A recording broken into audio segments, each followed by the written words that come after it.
and welcome to Tom Myers versus the rest of the world. The United States House of Representatives voted to hold former Trump advisor Steve Bannon in contempt for refusing to comply with a subpoena to appear before the Select Committee investigating the January 6th insurrection at the Capitol. Who would have known someone with his fashion sense and grooming habits wouldn't make good legal decisions? Steve Bannon looks like Andrew Breitbart if he survived the heart attack. Donald Trump launched a new social media app. Apparently, it keeps getting hacked. It must be frustrating, as it was the first campaign-related hack where he didn't have to ask Russia to do it. The judge in the Kyle Rittenhouse case said the lawyers are supposed to refer to the two people who were killed as the looters. You can't call them victims. That's very PC of them. The next thing you know, we're not going to be allowed to call them white supremacists. We must call them insecure white guys with small dicks. Employees of Netflix staged a walkout after their CEO defended Dave Chappelle's comments in his latest comedy special on that platform. It's now creating such a buzz that the special is getting more views. You know, I was getting views because of people complaining about my stand-up long before Dave Chappelle did it. He's a hack. If anything, I want credit for originality. And now on with the show. Please join me in welcoming Jeff Hysen, Abby Mello, and Michele Wojciechowski. Hey, Tom. Hello, friends. So how is everyone doing this week? Well, it's interesting watching the fallout from the aforementioned Dave Chappelle special, because some people are saying, oh, he's been canceled, as he goes now on an arena tour where he's going to play his special in an arena. So we should all be so canceled.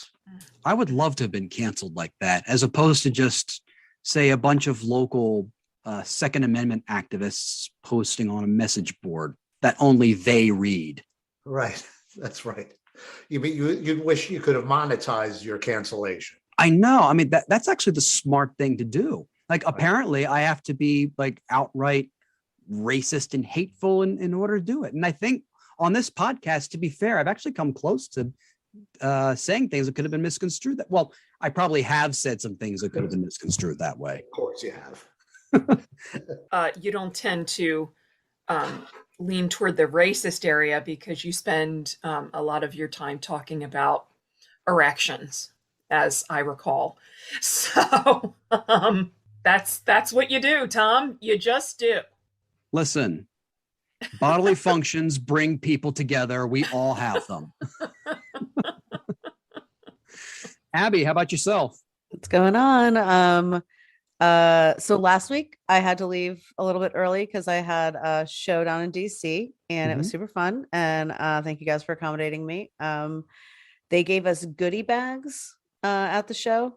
It was sponsored by somebody, and they gave us these bags of like homemade candies, and there was like a cookie in there. It was super nice of them. And the next day it was my significant other. You guys know Greg K. We were going to celebrate his recent milestone birthday with his parents down in DC. And so I woke up the next morning, I was running a little bit late. I had a cup of coffee and I ate the cookie that was in the goodie bag. And it was a weed cookie, and I did not know that. That's a great way to spend time with your significant other's parents, though, to be fair. And also, it was the best day ever. We went to the Hirshhorn and like the Museum of Modern Art, and then we just like walked around the National Mall. We got ice cream. Like, I ate ravioli for dinner. Like, it was the greatest way to be accidentally high and not realize it until someone else told you days later that the cookies had weed in them. Yeah. Michele, please tell us how you've been. I took 4 days off social media and I feel like a new person. I swear to God.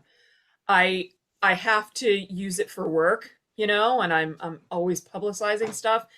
And I was just feeling really close to complete burnout because I've also had a lot of work. And so Friday through Monday, man, no social media. And after most of Friday passed, I just didn't miss it. Of course, I was right back on today sharing a million things, but yesterday. See, I can't even remember. Did you give us a weed cookie that I didn't know about? Despite his age and reports of his deteriorating health, Bill Cosby says he would like to do a stand-up comedy tour. Oh. To accomplish that, I think the only appropriate course of action would be to grind up crystal meth, put it in his water, and watch all the fun. Bill Cosby is 84, blind, and in debilitating health. Also known as healthier than any open mic comic, but in terms of him being a sexual predator, only slightly more dangerous. It's only a matter of time before predatory comics start their own series of comedy shows under the name the Andrew Cuomo Comedy Festival. My God. Coincidentally enough, Andrew Cuomo may have a future touring with Bill Cosby at Louis C.K.'s birthday party. It's bad enough having the reputation of a Cuomo, but when you find out that his kids are also descended from the Kennedy family, a family not exactly known for being a model of how to treat your dates and significant others, you just realize how fucked their chances of building a life of their own really are. So one of the things I wanted to discuss this episode was how like the Me Too movement was pretty big earlier on, and then it fizzled out. And then with all the allegations against Andrew Cuomo, that sort of brought the movement back into the spotlight a little bit more. And then with his resignation, we're starting to have more in terms of accountability. I mean, do you see it all that way, or am I sort of misreading the situation? I personally don't think the Me Too movement has ever gone away. Maybe it stopped trending on Twitter, but I've seen interviews. I mean, it was like it opened so many women up to feel free to talk about it. And I haven't seen, there was a time where everyone was talking about it at the same time. But I think the amount of people at one period kind of slacked off a little, but I don't think it's fizzled. I think there are still a lot of people, speaking out, and a lot of companies are doing a lot of different training now because they have to. Right. I think with such a high profile person as, say, the governor of one of the most populated states in the country, and I think it was the longest serving governor in the country, that sort of brought it again to, I mean, you're right, the movement hasn't gone away, but it's been brought into more of the national spotlight now, especially with just how long he'd gotten away with some of this stuff and how overtly much of a creep he was. Tom, I appreciate the way that you said how long he's gotten away with it, because his whole argument is basically that the times they've changed and, things were different back in the day. And I feel like you know when you're being shitty, when you're abusing your power, it, even if and that you're not going to get caught for it. So knowing that you're not going to get caught for it, but still knowing it was a shitty thing to do, and then 30 years later being like, well, no one knew we were going to get caught for it, does not excuse the fact that you knew it was shitty. And to Michelle, to the idea of like the Me Too movement never going away, like I feel like I kind of grew up with it. Like I remember my mom talking about like before having jobs before you could like be discriminated against, before you couldn't be discriminated against for being a woman and stuff. And like, so I grew up on those stories, her and her like feminism, and so I kind of feel like for me at least, it was always there. And so when the Me Too movement came, I was sort of like, oh, I thought everyone talked about this stuff. No, we don't all talk about this. Like, I don't know. I'm grateful for my upbringing, I guess. The term back in the day just tends to mean before you all found out. Right. Yeah. Back in the day, you mean before we discovered it? Back in the day when I did Jell-O pudding. Yeah, before we found out. Okay. I hope is that this doesn't fade away because people on the right are happy that Andrew Cuomo was forced to leave office, but they're not holding the former guy accountable. And so far he hasn't been accountable, despite the many women who have come forward. I think I read recently about one woman's case is still proceeding, but all of his sycophants think he can do no wrong So they're excusing any behavior of his. And I wonder if this is going to affect, if that makes them say, well, if they're accusing him and he, of course, he didn't do anything, well, nothing's ever going to happen to any other person that they don't believe, that they agree with, that they think that they're all liars. Can we talk about weed some more? Former Governor Cuomo is one of the latest cases of accountability among public figures. Despite the overwhelming evidence against him, Cuomo put together this cringeworthy defense, complete with an equally nauseating photo montage. Other complainants raised against me questions that have sought to unfairly characterize and weaponize everyday interactions that I've had with any number of New Yorkers. I've been making the same gesture in public all my life. I actually learned it from my mother and from my father. It is meant to convey warmth, nothing more. Indeed, there are hundreds, if not thousands, of photos of me using the exact same gesture. I do it with everyone, black and white, young and old, straight and LGBTQ, powerful people, friends, strangers, people who I meet on the street. I do kiss people on the forehead. I do kiss people on the cheek.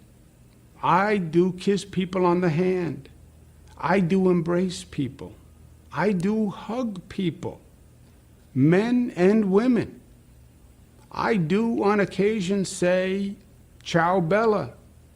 On occasion, I do slip and say sweetheart or darling or honey. I try to put people at ease.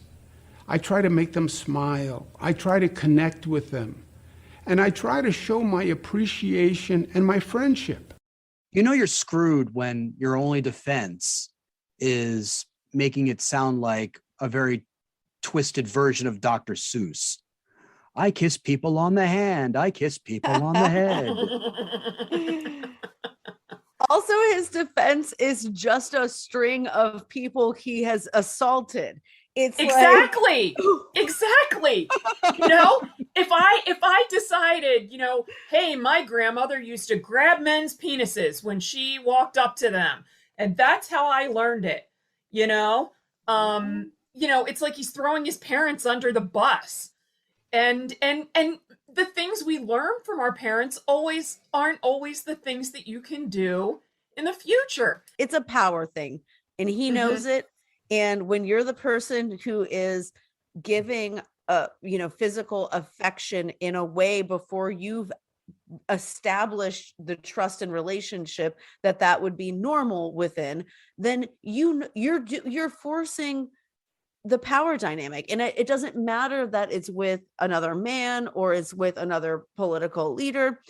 I would say all of those instances that he showed in that very long montage of him kissing people is him exerting his power by being physically, without being physical without consent. Like, that's all that is. And it's the same thing when your grandmother does it to you when you're 6 because she's in a position of power, and that's, whatever. It's not that, it's also affection, but like in these instances, it's all about, or there's definitely an undertone of he's controlling that relationship.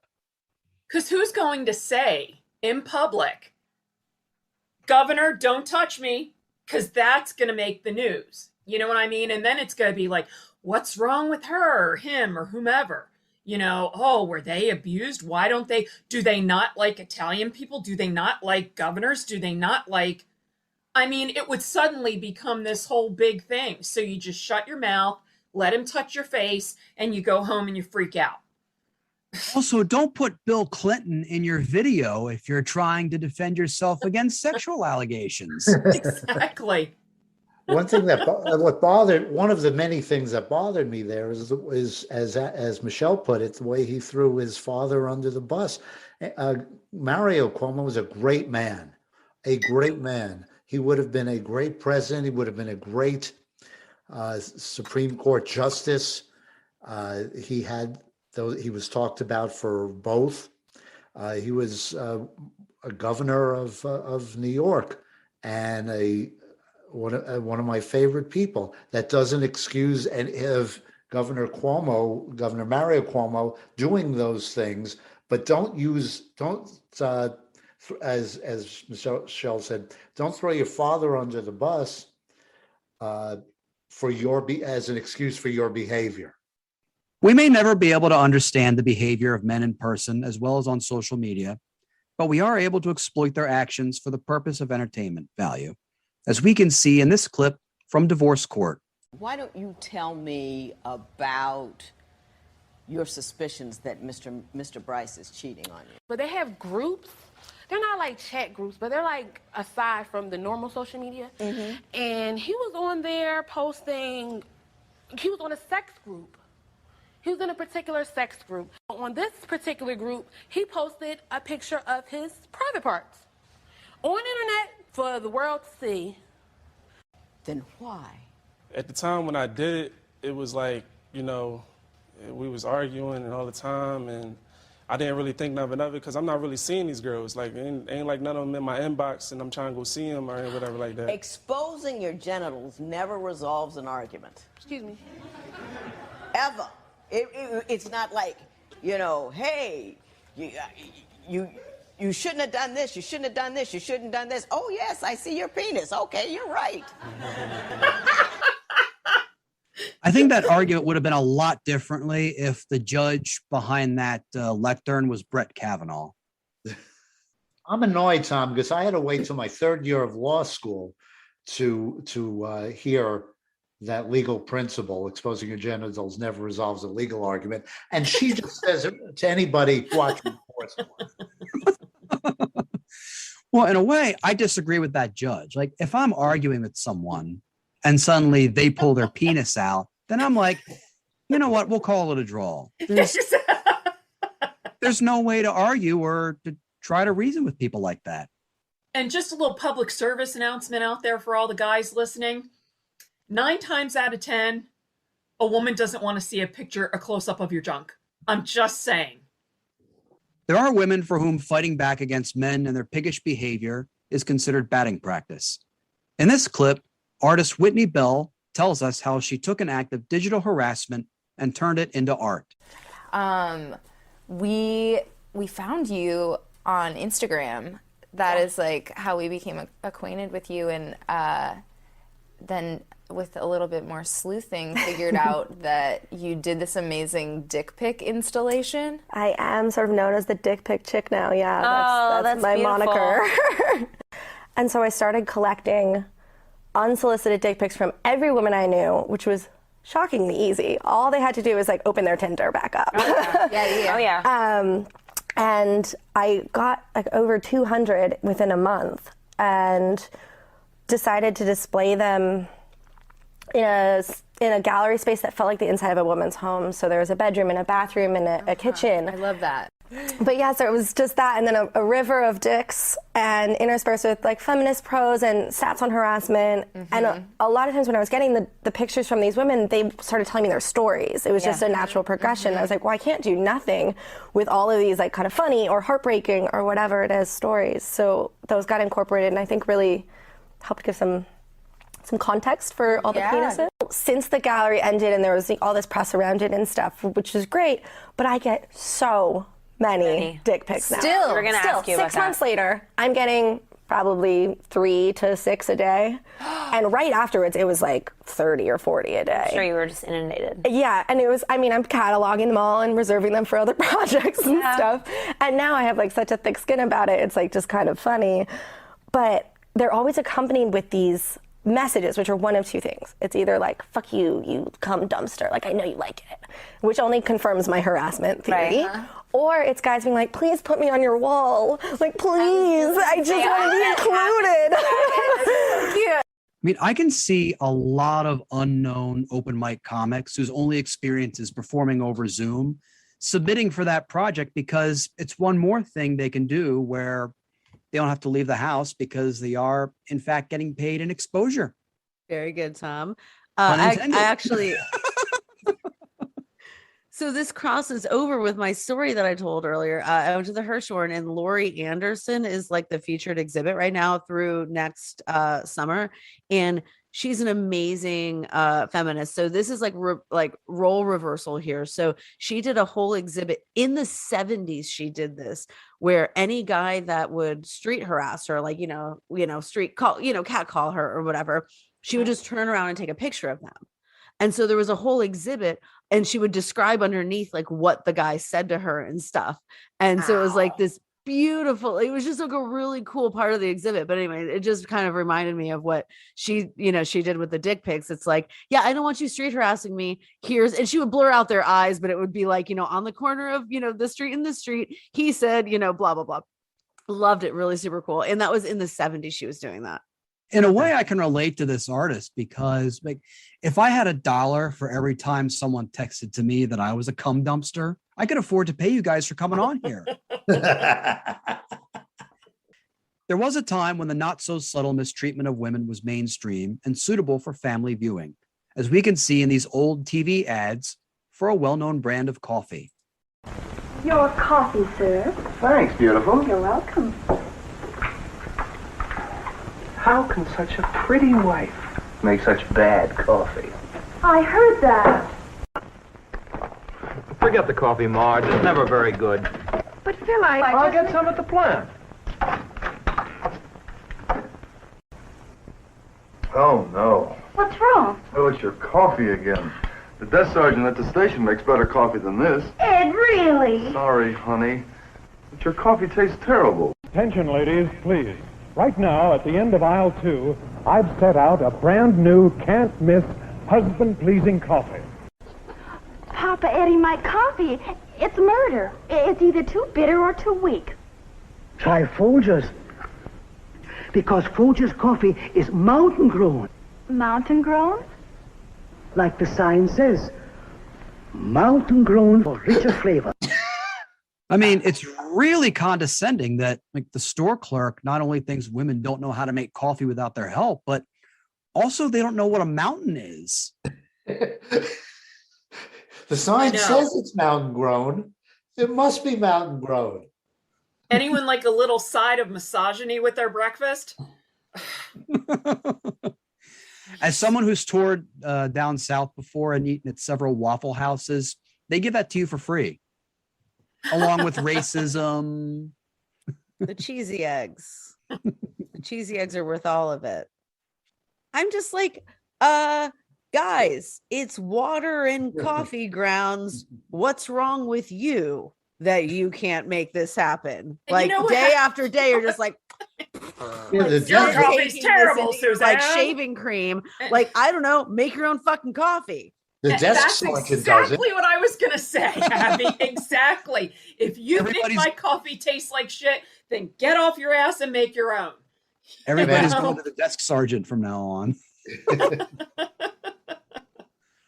It was something, the people at home can't see this, but the police officer who was complaining about his wife's coffee, his wife had makeup on, whatever hour that was. Let's say he's going to work. She had her hair done. She had makeup on, and he's complaining about the coffee. What time did she have to get up to put herself together to serve him the coffee that he's going to complain about? I also thought about that, Jeff. I also was going to go there. Thank you for reading my Reminded mind. me of True Believe It to ally, Beaver. Jeff Hysen. Pearls. Thank you. Wearing pearls and heels to vacuum clean. Mm-hmm. Yeah, okay. Hey, Marge Simpson still does it. She has one outfit, though. There is nostalgia for the time when, among other out-of-date practices, treating women as second-class citizens was the in thing to do. For example, here's a woman who is proud to choose an otherwise throwback lifestyle. I'm Lacey Faye, and I live every day like it's 1958. People's reaction is it's almost always positive. This is who I am. This is what I like, and I feel like you should do what you like. You should do what makes you feel beautiful and dress however you want to dress that makes you feel the most like you. people will stop dead in their tracks and they'll just stop and their eyes are fixed on her as we'll walk by. One place in town that kind of brings in the 1950s vibe quite well is the local pharmacy. It's called Bullet Drug, and they have a soda fountain, they have a jukebox. It makes it a lot of fun. As soon as I put on the first 1950s dress with my hair and makeup done, that's when I felt like I was finally me. I found my authentic self, and I've never looked back since then. I really honed in on the 1950s because of my grandparents. They got married in 1955, and their stories, it just made it sound like the best time ever. Everything's beautiful, colorful, happy, optimistic. Okay, she says the times it was the best time, like it was beautiful, optimistic, all these things. But like, meanwhile, that was also a time when like people would go ape shit if Black people drank out of what they thought was the wrong water fountain. I thought that was an episode of WandaVision there, Tom. Well, and the thing is, she's taking the whole time frame as to what she believes it was. I mean, she's talking about her grandparents got married during that time. And of course, when you bring back memories, I mean, I've had people say, oh, you know, I loved high school. High school was great. And I'm thinking, yeah, you couldn't pay me enough to go back to high school. You know, so I think it's about unless I knew what I knew now, because then I would just be like all over the place, you know. But I think it's, if she's doing it because she likes how she looks, I have no problem with that. If she's doing it because she wants to be treated like someone from that time and it was being treated in a poor way, then that's messed up.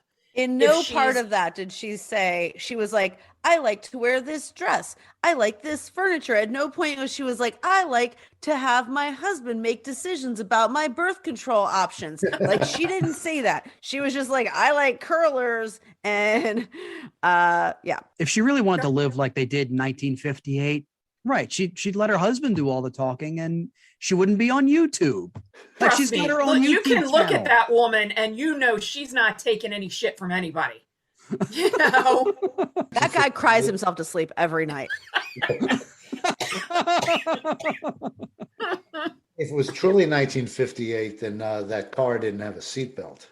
To sum up, 3 women who discovered they were being cheated on by the same guy saved up their money and went on a road trip. It's a story about overcoming obstacles, not letting life get you down, and about 3 women who, let's face it, all swallowed the same guy's load. We can all crack jokes about the fact that Jeff Bezos' rocket, being shaped like a penis, only stayed up for about 11 minutes. But I can tell you from experience with my last girlfriend is that 11 minutes is more than enough.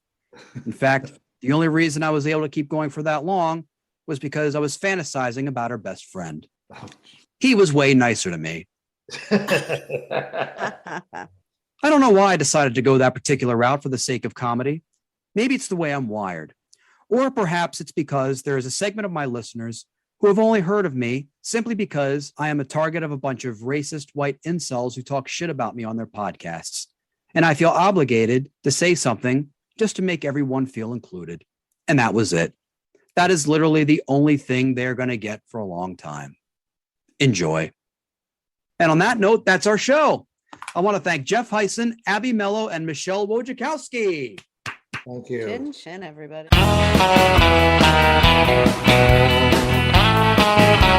This episode was written and hosted by Tom Myers with panelists Jeff Hysen, Abby Mello, and Michele Wojciechowski.